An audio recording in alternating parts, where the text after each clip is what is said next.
The winter came early to the province of Kestrelmore that year, and it came like a debt collector, patient and merciless, seeping through the cracked mortar of Lindqvist Hall and settling into the bones of everyone who lived within its walls. Snow gathered on the sills of windows that had not been properly sealed in a decade, and the great stone corridors held the cold the way a miser holds a coin, unwilling to release it even to the fires that struggled in their grates.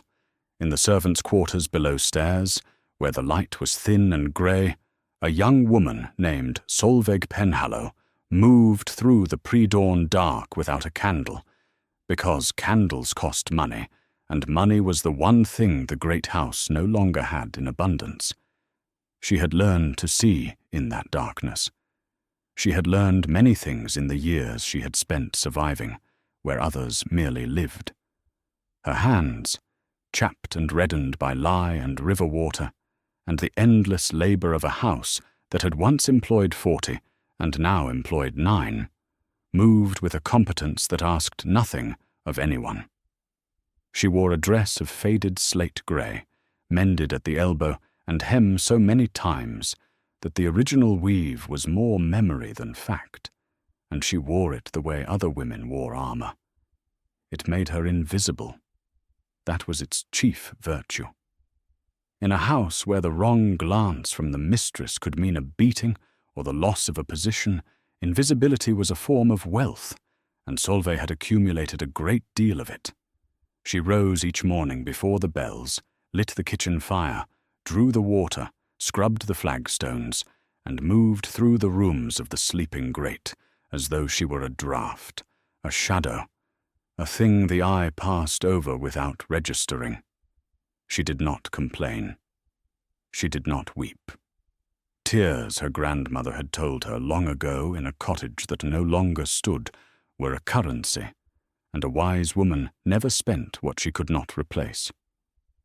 So Solveig kept her tears in whatever silent vault a person keeps such things, and she worked, and she endured, and she watched. She watched more than anyone in Lindqvist Hall ever suspected, because the invisible see everything. She had seen the master of the house, old Baron Aldous Faulkner, decline from a booming, red-faced man of appetite into a thin grey wisp, coughing his life away in a curtained bed. She had seen the fortune bleed out of the estate through the master's gambling and the mistress's vanity, through mortgages and unpaid wages, and the slow selling off of the paintings and the plate and the horses. And she had seen, most of all, the woman who now ruled Lindqvist Hall in all but name. The Baron's second wife, Camilla Faulkner, née Aldemore, a beauty of the cold, glazed kind, the kind that photographs well and loves nothing. Camilla had married the Baron for his title and his rumoured wealth, and finding the wealth a fiction, she had set about extracting what value remained from the house and its people, with a diligence that would have been admirable in service of any other cause. It was Camilla who had dismissed the older servants without their back wages. It was Camilla who kept the accounts locked and the pantry padlocked, and it was Camilla who, 3 mornings after the first snow, summoned Solveig to the frozen morning room and looked at her the way one looks at a chair one is considering selling. "You will do," she said, and Solveig understood in that instant that a decision had been made about her life without her participation, as decisions about her life always were. What Solveig did not yet know was the shape of it. She stood with her chapped hands folded, her grey dress catching the thin light, and she waited, because waiting was another thing she did well. Camilla circled her once, appraising. "There is a gentleman coming to Kestrelmore," she said at last. "A man of considerable means, Lord Constantin Voronin. You will have heard the name." Solveig had. Everyone in the province had.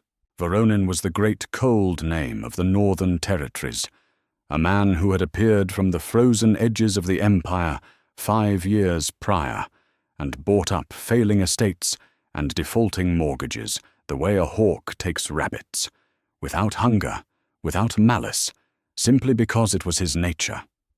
It was said he had never smiled. It was said his own steward feared him. It was said a great many things, and Solveig, who trusted rumour as little as she trusted the mistress's kindness, had discounted most of them. But she knew this. The mortgage on Lindqvist Hall, the last strangling mortgage that kept the roof over their heads, had been bought up by an agent, and the agent, it was now clear, had acted for Voronin. He owned them. He owned the stone and the debt and, in the only way that mattered, the people. "He is coming to inspect the property," Camilla continued, "and to discuss terms. And you, girl, will serve at the table, because I will not have him think this house cannot muster a presentable servant. You will say nothing. You will be seen and not heard, and barely seen. Do you understand?" Solveig understood perfectly. She had understood such instructions all her life. What she could not have understood, what no one in that frozen morning room could have foreseen, was that Lord Constantine Voronin arrived at Lindqvist Hall 2 evenings later, carrying a burden heavier than any mortgage, and that he would look at the invisible grey woman serving his soup and, for the first time in 5 years, actually see something.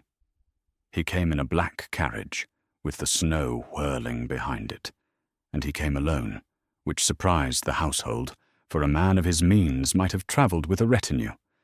He was tall and severe, dressed in dark wool without ornament, his face the kind of face that seemed carved rather than born, all plains and shadow, and his eyes were a grey, so pale they looked almost silver in the candlelight. He did not smile when Camilla greeted him with her practised warmth. He did not smile when the Baron was wheeled in, coughing, to make his feeble apologies for the state of the house. He sat at the long dining table, a table built to seat 30, and now holding 3, with the vast dark distance of unused mahogany stretching away into shadow, and he ate very little and said even less. Solveig moved around the edges of that table like a spirit, filling glasses, removing plates, and she felt his eyes find her only once. It was when she reached to take his soup bowl. Camilla had been speaking, a long, bright river of talk about the family's ancient lineage and the temporary nature of their difficulties, and in the midst of it, Solveig, reaching, saw that the bowl was cracked along its rim, one of the last of the good porcelain, now hair-lined and failing, and she saw, too, that a drop of soup had gathered at the crack and would fall onto the Lord's sleeve if she lifted it wrong. So she turned the bowl a 1/4 inch as she took it, catching the drop against the china's lip, a small correction, a thing no one was meant to notice. He noticed. His pale eyes lifted from the table and rested on her hands, and then on her face, for the length of 1 breath. 1 second, 2 seconds, 3. Then he looked away, and Camilla's talk flowed on, and Solveig withdrew into the shadow at the room's edge, her heart beating in a way she did not entirely understand. She had been seen. She was not accustomed to being seen. The negotiation, if it could be called that, concluded within the week, and its terms were not what Camilla Aldermore Faulkner had schemed for. She had hoped, Solveig gathered from fragments overheard through doors, to charm the cold northern lord into forgiving the debt or extending it in exchange for some vague future consideration, perhaps even a match, for the Baron was dying and Camilla was young and beautiful and had never lacked for ambition. What Voronin proposed, instead, landed among them like a stone through ice. He would forgive the entire mortgage, restore the estate's solvency, and settle a sum upon the family sufficient to keep the Baron in comfort and medicine for whatever time remained to him. In exchange, he required a wife. Not Camilla. That was the first shock, and Solveig, standing frozen against the corridor wall with a coal scuttle in her hands, felt the second shock arrive a heartbeat later. He required the girl who had served at his table. The grey one, the one with the careful hands. He had made inquiries, it seemed. He had learned that she was not truly a servant by blood, but the orphaned daughter of a minor gentleman, a distant Penhallow cousin, taken in as a child after her father's ruin and death, and thereafter kept as unpaid labour, a poor relation, reduced below the level of the paid staff. Gentle-born, then, however faded. Legitimate enough for the thing he wanted. Solveig learned all of this, standing in the cold corridor, and she did not drop the scuttle, and she did not weep, though the ground had shifted beneath her feet so violently that a lesser woman might have done both. Camilla, when she summoned Solveig again, was white with a fury she could barely leash. "You will refuse him," she hissed. "You scheming little drab, I don't know what you did, how you contrived to catch his eye, but you will refuse. Do you hear me?" And Solveig, who had spent her life saying nothing, looked at the beautiful, furious woman and understood at last that she held, for the first time, a card of value. "If I refuse," she said quietly, "the mortgage stands. The house is lost. The master goes to a debtor's end. Is that your wish?" Camilla had no answer, because there was none. The trap of the arrangement closed as neatly upon the mistress as upon the servant. And so Solveig Penhallow, who had risen that winter as an invisible drudge, was married before its end to Lord Constantine Voronin in a small, cold chapel with 3 witnesses and no flowers, wearing not white, but a better grey, a dove-grey wool the housekeeper had found in a chest, and she went north with him into the deeper snows toward a house she had never seen. The house was called Voronin Keep, and it stood at the edge of a frozen lake in a country of black pines and white sky. And it was, Solveig understood the moment she crossed its threshold, a house with no heart. It was grand beyond anything she had ever known, its ceilings vaulting up into darkness, its floors laid with stone that no rug softened, its walls hung with the portraits of Voronin ancestors who all wore the same severe carved faces and the same pale, unforgiving eyes. But it was cold in a way that had nothing to do with the weather. No one laughed in Voronin Keep. No one sang. The servants moved with the silent efficiency of the truly frightened, and the fires, though the household could plainly afford as much fuel as it liked, burned low and grudging, as though warmth itself were a kind of indulgence the master could not permit. Her husband, on the long silent journey north, had spoken perhaps 200 words to her, and on their arrival he spoke fewer. He showed her to a suite of rooms in the east wing, told her the housekeeper would attend to her needs, informed her that they would dine separately unless he indicated otherwise, and left her. That was all. She stood alone in a beautiful frozen chamber, still wearing her cloak, and she waited for the fear or the grief to come, and it did not, because she had long ago learned to meet the unknown with stillness. She would understand this house.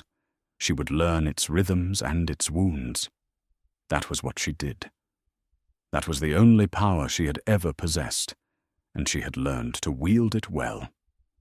The housekeeper of Voronin Keep was a woman named Ingrid Strand, iron-haired and iron-spined, who had served the family for 40 years and had buried in that service most of her capacity for warmth. She met the new lady with open, undisguised skepticism, having heard, no doubt, that the master had married a servant, and she waited, as everyone in that house waited, for the new mistress to reveal herself as either a scheming climber or a helpless burden.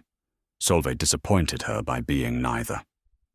On her first full morning in the keep, the new Lady Voronin rose before the servants, found her way to the kitchens, and asked, not commanded, asked, the cook what stores the household kept and how they were managed. By her third day, she had walked every corridor, opened every shuttered room, and made a quiet inventory in her head of a house dying slowly of neglect, not because it lacked money, but because it lacked care. There was a library on the ground floor, vast and magnificent, its shelves rising 2 stories into gloom, and it had been locked and left to rot. The damp was in the books, the leather cracking, the great globe in the corner furred grey with dust. There was a garden behind the south wall, walled and forgotten, where roses had once grown and now grew wild and half strangled by bramble beneath the snow. And there was, Solveig came to understand within her first week, a room on the topmost floor of the west tower that no servant would speak of, and that the master visited every single evening without fail, climbing the stairs alone, permitting no one to accompany him, and descending an hour later with his carved face a shade greyer than before. The burden of the house lived in that tower. Solveig knew it the way she knew the weather was turning, by the pressure of it in the air. She did not ask. Asking was not her way. Instead she began, quietly and without permission, to do what she had always done, which was to bring life to the dead spaces around her. She started with the library, because books had been the one luxury of her father's ruined house, the one thing that ruin could not entirely take from a child.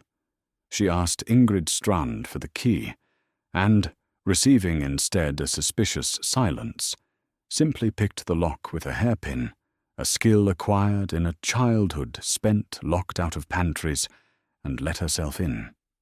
For a week she worked there in secret in the coldest hours, opening the frozen windows a crack to let the damp escape, wiping the mould from the leather with a cloth and a little oil, sorting the tumbled volumes back into an order that made sense. She found, in that labour, a strange peace. And she found something else. Tucked among the neglected books, in a low shelf near the great cold hearth, she discovered a set of children's primers, a slate, a box of coloured chalks worn down to stubs, and a small carved wooden horse missing one leg. A child had learned in this room once.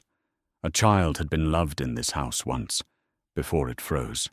Solveig held the broken wooden horse in her chapped hand for a long moment, and something in her chest that she had kept walled up for many years shifted very slightly, the way a foundation shifts before it settles. She did not weep, but she understood now, a great deal more than she had. The master of Voronin Keep found her there on the 8th day. He had noticed the library's door standing open where it had been locked for years, and he had gone in expecting to find a servant's carelessness, and instead he found his wife on a ladder in her grey dress, sleeves pushed to the elbow, dusting the highest shelf, a smudge of grime across her cheek, and a look of absolute concentration on her plain, unremarkable, entirely arresting face. He stood in the doorway a long while before she noticed him. When she did, she came down the ladder without haste or apology, and stood before him with the cloth still in her hands. He looked at the transformed room, at the ordered shelves, the aired air, the small, careful fire she had coaxed to life in the great hearth to drive back the damp.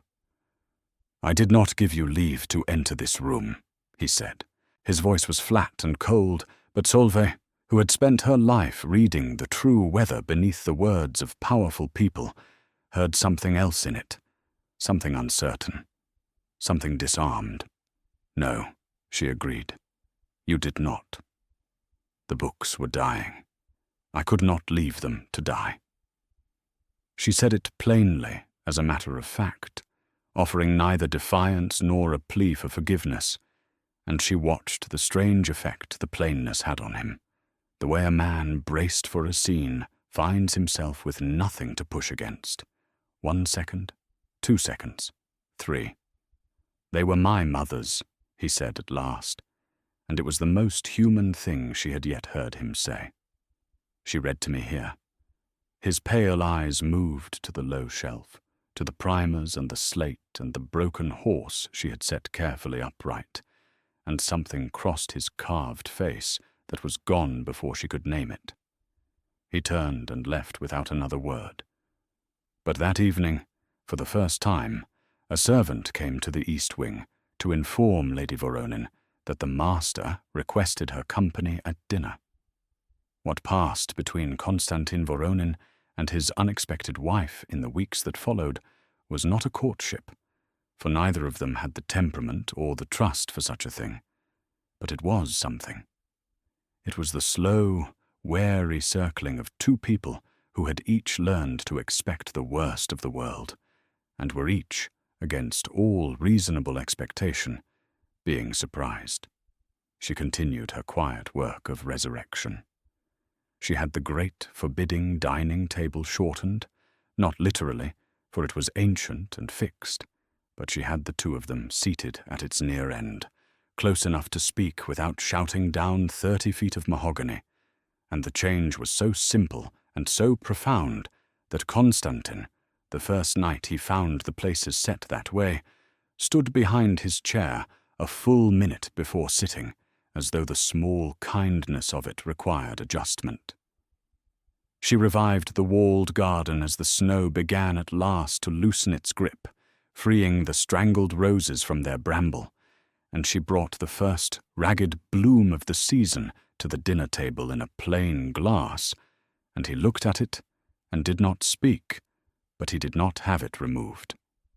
She learned the household and mended it, paying the wages that had gone unpaid, softening the fear in the servants, coaxing warmth from the grudging fires so that Voronin Keep began, room by room, to feel less like a mausoleum and more like a place where the living might reasonably dwell. And through all of it, the tower stayed locked, and the master climbed to it every evening, and the burden of the house went unspoken between them. If you are finding yourself carried along by Solveig's quiet strength, by the slow thaw of that frozen keep, I would ask you gently to subscribe before we go on, so the next story finds its way to you when it's ready. And now let us return to the tower and to the secret that waited at the top of its cold stone stairs. It was Ingrid Strand, in the end, who told her, or rather, who let her discover it, which in the iron old woman's terms amounted to the same generosity. One evening in the deepening spring, when the master had ridden out on estate business and was not expected until morning, Solveig found the housekeeper standing at the foot of the West Tower stairs with a covered tray in her hands, and an expression on her hard face that Solveig had not seen there before. Grief, plainly worn. "He would take it up himself," Ingrid said, not quite to Solveig. "But he is not here, and the child must eat." And she looked at the new Lady Voronin, with 40 years of buried feeling breaking through the iron, and she said, "You are his wife. Perhaps it is time you knew what you married into. Perhaps it is time someone in this house, besides an old woman and a colder man, loved that boy."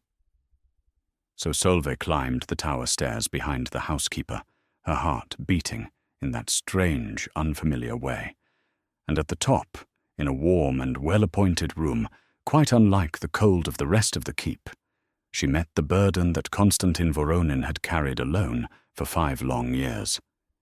His name was Matthias, and he was a child of perhaps 7, and he was not, as the cruel of the province whispered when they whispered anything at all about the reclusive lord, a monster or an idiot or a shame to be hidden. He was a small, thin, bright-eyed boy who had been struck 3 years past by a fever that had left his legs wasted and useless, so that he could not walk and might never walk, and who had been hidden in the tower not out of shame on his father's part, but out of a fierce and terrible protectiveness. For the boy's own mother, Constantine's first wife, had died of the same fever, and the province had murmured, and a cousin with an eye on the inheritance had begun to spread the poison that the Voronin heir was defective and the line tainted, and Constantine, wounded past reason by grief and slander, had walled his son away from a world that would only wound him further. He had frozen the house to keep it safe. He had frozen himself. Solveig understood it all in an instant, standing in the warm tower room, and she set down the tray Ingrid had passed to her, and she knelt beside the boy's chair so that her plain face was level with his frightened one, and she said, "Hello, Matthias. My name is Solveig. I have been putting your grandmother's library back in order, and I found a horse there, a wooden one, missing a leg. I thought perhaps you might know how it came to lose it." The boy stared at her. No one, it seemed, had spoken to him of anything but his health and his safety in 3 years, and then he said in a small, rusty voice, "I dropped it from the window. I wanted to see if it could fly."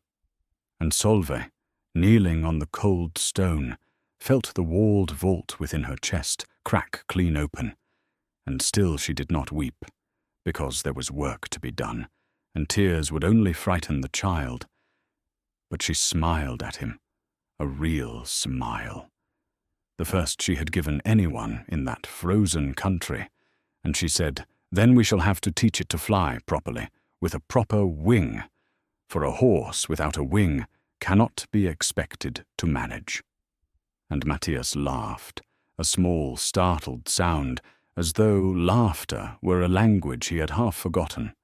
And from that evening forward, everything in Voronin Keep began, quietly and irrevocably, to change. She came to the tower every day after that.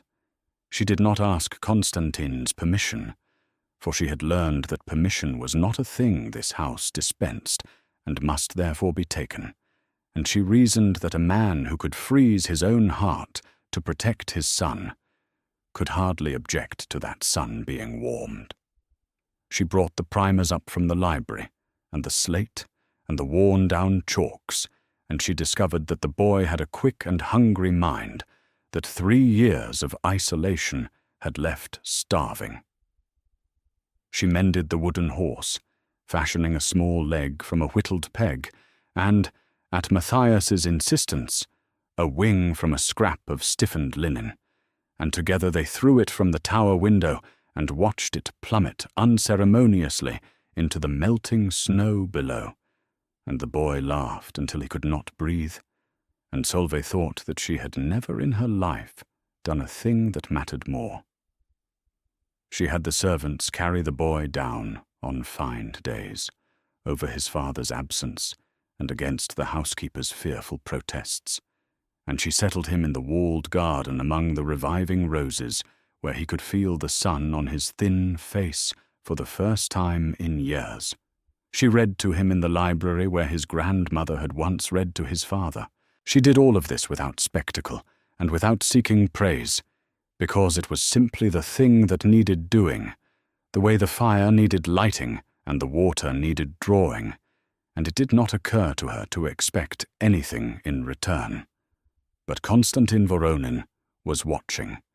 He had returned from his estate business to find his son's window open to the spring air and the sound of a child's laughter drifting down the tower stairs, a sound he had not heard since before the fever. And he had stood at the foot of those stairs as Ingrid Strand had stood, frozen, listening, afraid to climb up and shatter whatever fragile magic had entered his house in his absence. And from that day he watched his wife with new eyes, and what he saw undid him slowly and completely. He saw a woman who had been given every reason by the world to be hard and grasping and cruel, and who had instead chosen, in the privacy where no one was meant to be looking, to be kind. He saw her kneel on cold stone to be level with a broken child. He saw her hands, chapped and reddened and careful, mend a wooden horse with more tenderness than he had seen anyone show anything in 5 frozen years. He had expected, when he made his cold bargain, to acquire a wife the way he acquired estates, a legitimate mother for his hidden heir, a woman desperate enough to accept his terms and grateful enough to keep his secrets, a transaction and nothing more. He had chosen the servant precisely because he expected nothing of her, because a woman raised to invisibility would not intrude upon his grief or his solitude, would not demand of him the warmth he no longer possessed. He had not expected substance. He had not expected to be himself seen. For she saw him too. He understood that now. She had looked at his frozen house, and his frozen face, and his walled-off heart, and she had not flinched or schemed or pitted. She had simply, quietly, begun to thaw all 3, room by room, as though it were the most natural thing in the world, as though he were not a monster the province whispered about, but merely another neglected space in need of care. And Konstantin Voronin, who had believed himself beyond the reach of any feeling but grief and duty, found himself, one evening, standing in the doorway of the library, watching his wife read to his son by the light of a fire she had coaxed to warmth, and he felt something move in his chest that he had thought dead and buried alongside Matthias's mother, and it frightened him more than any creditor or slander ever had. He came into the room. Solveig looked up from the book, and Matthias, bright-faced, cried, "Father, come and hear! Solveig is reading of the seafarer who sailed to the edge of the world." And Constantine, who had not sat and simply been with his son in the same room as another living soul in 3 years, crossed the cold stone floor and sat, stiffly, in the chair beside the fire. And he listened. When the boy had at last been carried up to sleep, and the 2 of them were alone in the warm library, Constantine stood at the window with his back to her for a long while, and then he said, without turning, "You are not what I expected." Solveig closed the book upon her lap. "No," she said. "I imagine I am not."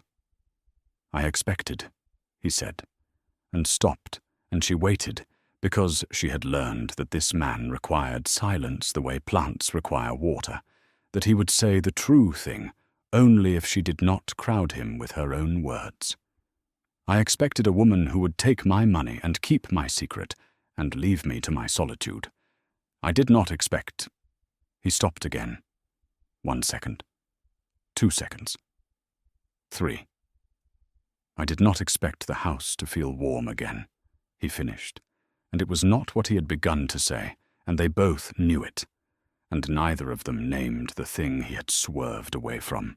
But something had been admitted between them all the same, and when he turned from the window at last and looked at her sitting there in her plain grey dress with the firelight on her face, his carved features had softened into something that was not quite a smile, the almost of a smile, the ghost of an expression his face had forgotten how to make. And Solveig, seeing it, felt her heart turn over in her chest, and understood with a kind of quiet terror that she had done the one thing her whole careful life had trained her never to do. She had begun to hope. The season turned toward summer, and the alliance of convenience became, without either of them speaking of it, a partnership, and then something warmer than a partnership had any right to be. They dined together now every evening at the near end of the great table. They walked in the reviving garden with Matthias carried between them.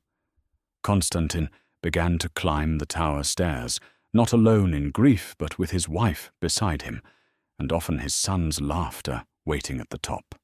He told her, in the fragmentary way that was the only way he knew how to give of himself, of his first wife, of the fever, of the long black years of believing that love was simply a door through which loss entered, and that the only safety lay in feeling nothing at all. And Solveig in return told him of her father's ruin and death, of the years as an unpaid poor relation in a house that resented her existence, of the grey dress she had worn as armour and the tears she had refused to spend. And he listened to her the way she had listened to him, without crowding, without pity, and when she had finished he took her chapped and reddened hand in his own and held it, and neither of them said anything. And everything was said. She thought, in those weeks, that perhaps the world could after all be a place where the quiet and the overlooked were finally seen and finally kept. She should have known that such peace draws its enemies the way warmth draws the cold. The enemy arrived in a carriage grander than Constantine's own, and her name was Delphine Aldrich, and she was the cousin whose poison had helped freeze the house in the first place, a beauty of the province's highest set, all glittering surface and calculating eye, who had spent 5 years cultivating the whisper that the Voronin line was tainted and the reclusive lord unfit, in the patient expectation that when he died, childless or marred, the estate would pass to her own branch of the family. The news that Constantine had married had reached her, and worse, the news of whom he had married, a servant, a nobody, a grey drab dragged up from the below stairs of a bankrupt house, and Delphine had come to Voronin Keep to see for herself, and to salt the ground before the roots of this inconvenient union could take hold. She arrived unannounced, with a retinue of fashionable friends in tow, on the pretext of a family visit, and she filled the thawing house with her bright, poisonous chatter and her appraising glances, and within an hour of her arrival she had taken the measure of Solveig, and found her, as she believed, an easy mark. "How charming," Delphine said, at that first strained dinner, "that dear Constantine has found himself a wife of such practical talents. I'm told she quite runs the household herself, like a very superior sort of housekeeper. How thrifty of you, cousin, to combine the roles." The friends tittered. Constantine's face went still and cold. But Solveig, who had endured cruelty far sharper than this from women far more dangerous than Delphine Aldrich believed herself to be, only inclined her head and said, "A house is a living thing. It requires care. I find I would rather give it than withhold it." And the plainness of the answer, its refusal to be wounded, sat oddly among the titters and silenced them. Delphine's eyes narrowed. She had expected the servant wife to crumble or to scrap. She had not expected dignity, and dignity, she understood with a chill of her own, was a thing she did not know how to fight. So she changed her tactics. Over the days that followed, she abandoned the small snubs for a longer game, and she began, in whispers to her friends, and in poisoned asides that were meant to be overheard, to revive the old slander in a new and crueler form. It was not enough now to say the line was tainted.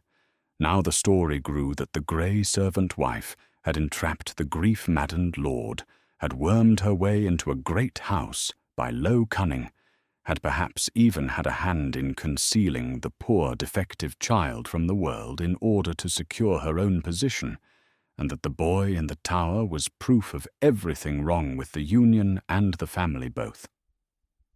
The slander travelled the way slander does, faster than truth and lighter than air, and within a fortnight it had reached the wider province, and invitations to the neighbouring estates began, pointedly, not to arrive, Delphine was building towards something, and Solveig, who had spent a lifetime reading the true weather beneath the words of dangerous women, understood that it would come to a head in public, before witnesses, where the wound would be deepest. It came at the summer assembly, at the great house of the provincial governor, the one gathering of the season that even a reclusive lord could not decline without confirming every whisper about his family's shame. Constantine did not wish to go.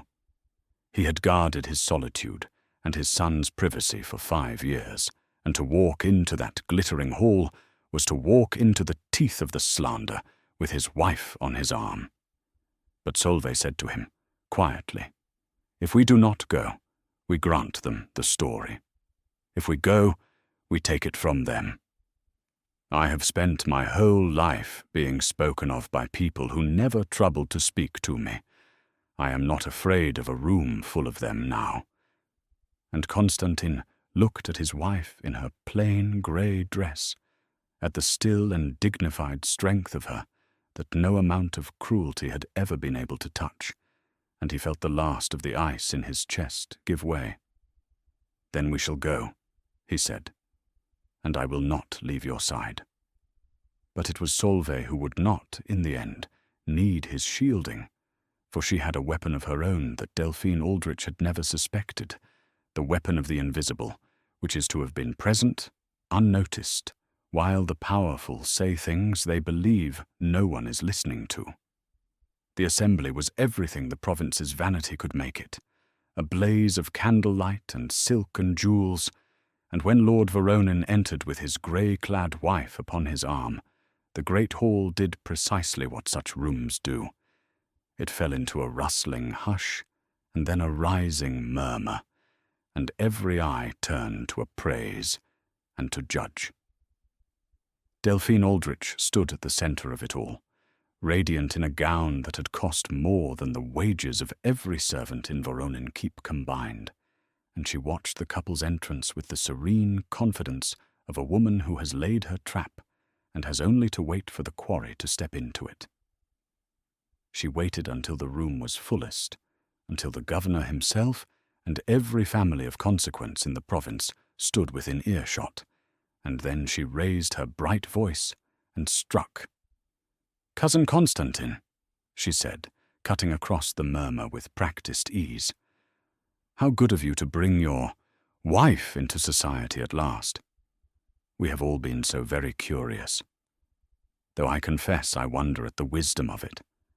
There are such unkind stories, you know. That she was a servant, that she schemed her way into your grief, that she has kept the poor afflicted child locked away in a tower these 3 years for her own dark purposes, so that no rival heir might ever displace her. I don't believe a word of it myself, of course. But you know how people talk. One does wish, for the family's sake, that these things could be put to rest. It was a masterwork of cruelty, phrased entirely as concern, delivered before every witness that mattered, designed to force Constantine either to make an angry scene that would confirm the family's instability, or to stand mute while his wife was destroyed.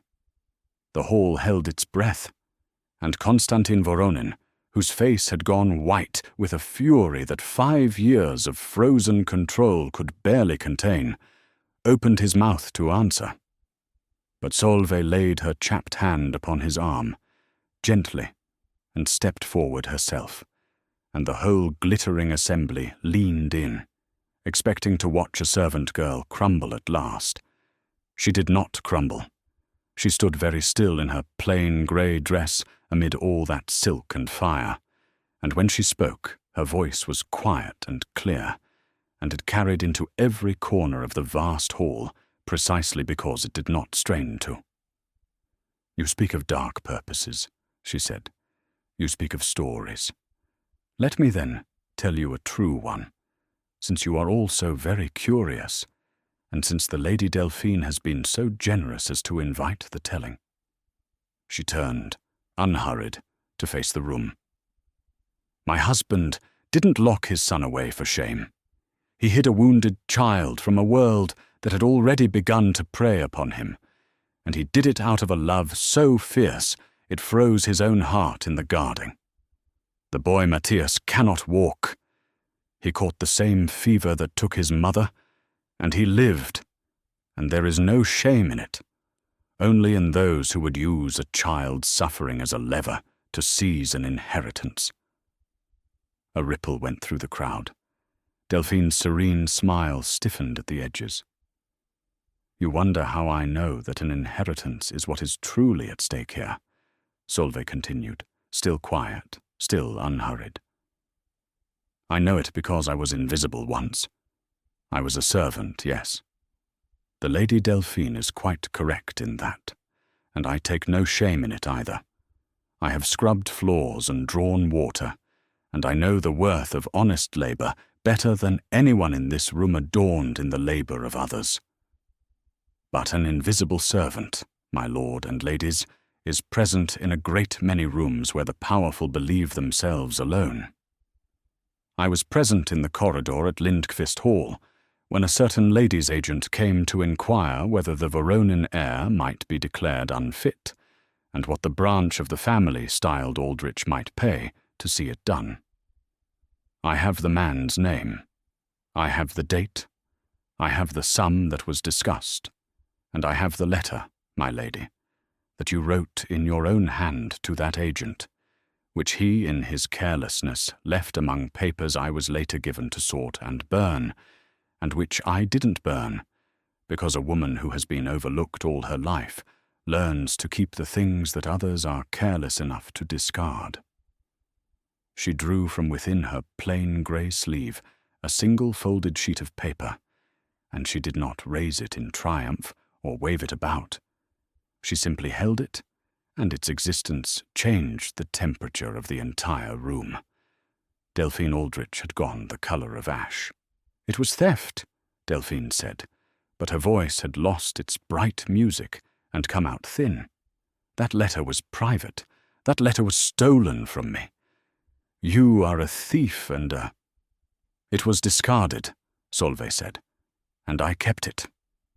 As I kept every cruelty that was ever discarded upon me, not to wield in vengeance, for I have never once sought it, but because the overlooked must keep some record of the truth when no one else will trouble to. You called me a superior sort of housekeeper. You said my husband might hire 50 like me. Perhaps he might. But not one of those 50 would have loved his son. Not one would have brought warmth to that frozen house, and not one, my lady, would have stood here in a mended dress before all of you and told you the truth of what you are.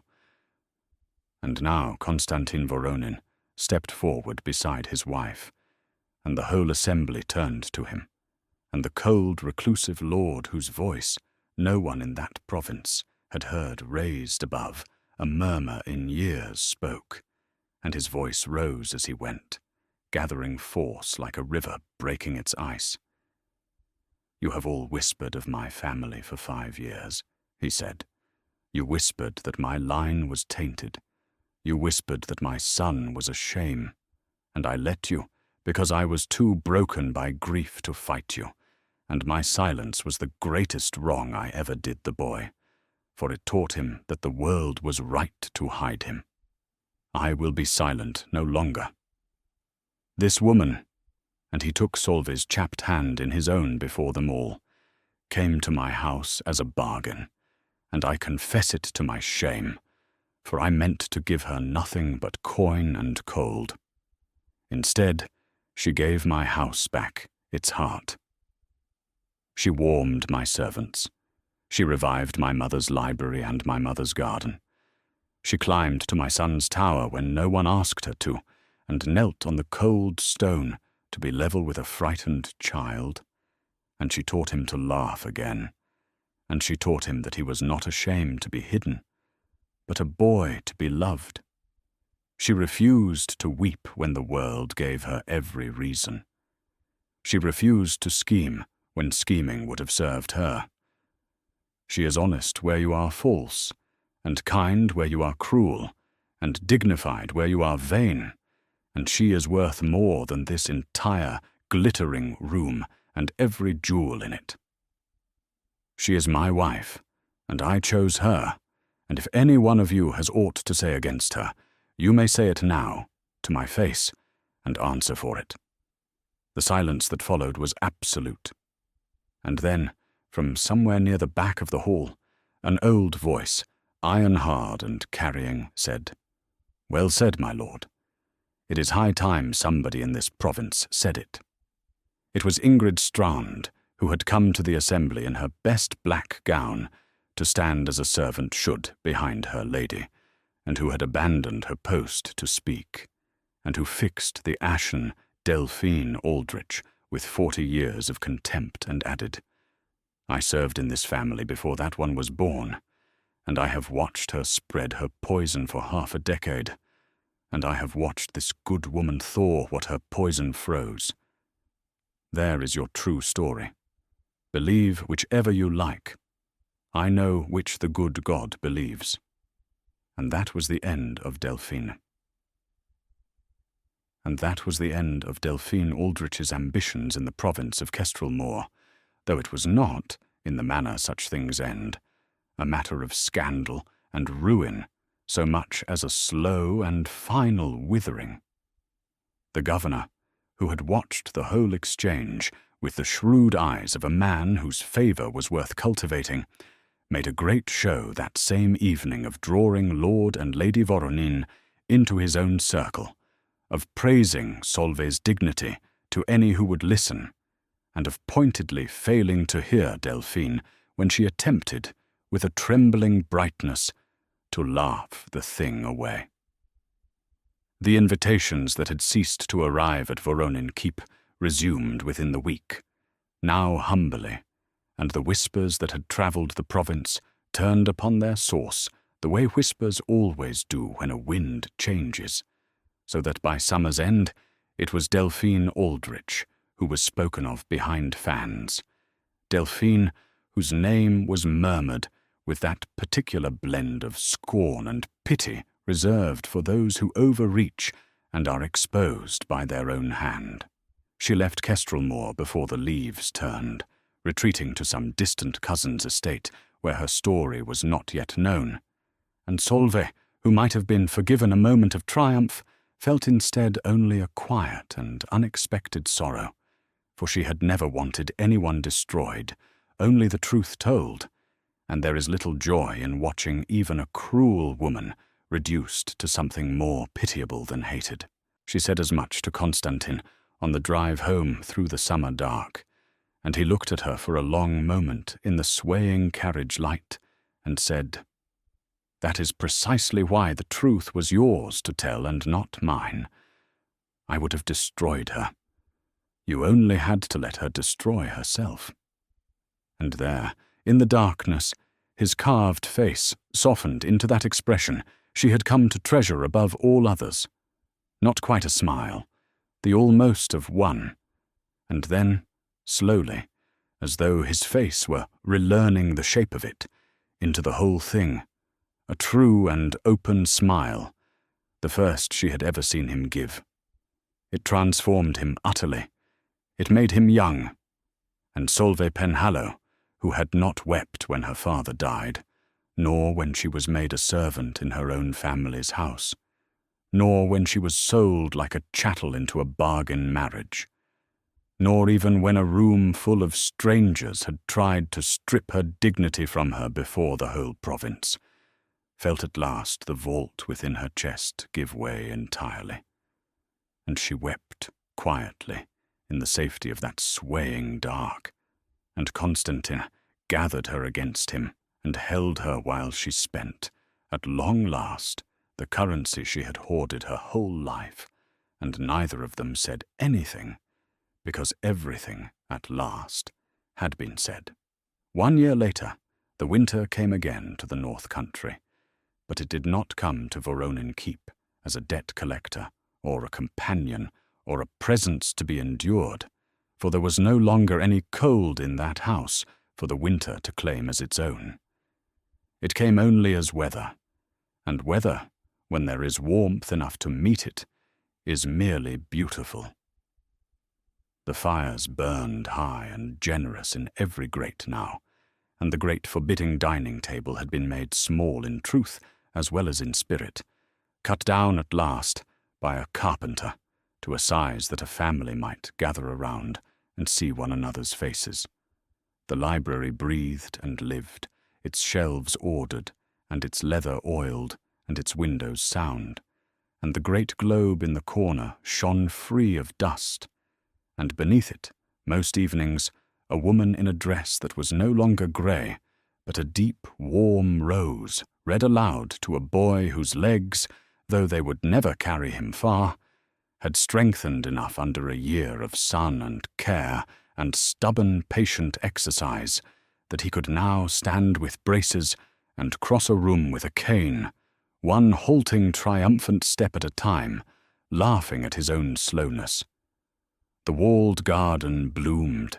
The roses Solveig had freed from their bramble had come back thick and riotous, and she cut them for the house each morning, and there was always a bowl of them on the small, warm table, and Constantine, who had once had such a thing removed from a frozen room without a word, now brought them to her himself sometimes, awkwardly, the great cold lord of the north, with a fistful of roses, and the almost of a smile that had, over the year, become simply a smile. Ingridstrand ruled below stairs still, iron-haired and iron-spined, but the iron had a warmth in it now, and she had taken to calling Solveig "my lady," in a tone that from her was pure devotion. And Matthias, who had been hidden from the world as a shame, went out into that world at last, carried, and then walking, to the assemblies and the neighbouring estates, where the province that had once whispered of him now marvelled at his quick, bright mind, and forgot, in the way of provinces, that it had ever whispered anything at all. On a still evening in the depth of that second winter, with the snow falling soft and harmless past the warm-lit windows, Solveig stood in the doorway of the library and watched her husband and her son bent together over a map of the seafarer's route to the edge of the world, and she thought of the invisible grey woman she had been, the one who had learned to see in the dark and to keep her tears and to bring life to dead spaces because it was the only power she possessed. She had been seen at last. She had been chosen, and she had given up nothing of herself to be so. Constantine looked up and found her in the doorway, and he held out his hand, and she crossed the warm room to take it. Thank you, dear listener, for staying to the very end of Solveig's story. I would love to know the city or country where you are watching from, and how this tale of quiet dignity made you feel. So please tell me in the comments, and if it warmed you even a little, do subscribe, so the next story finds its way home to you.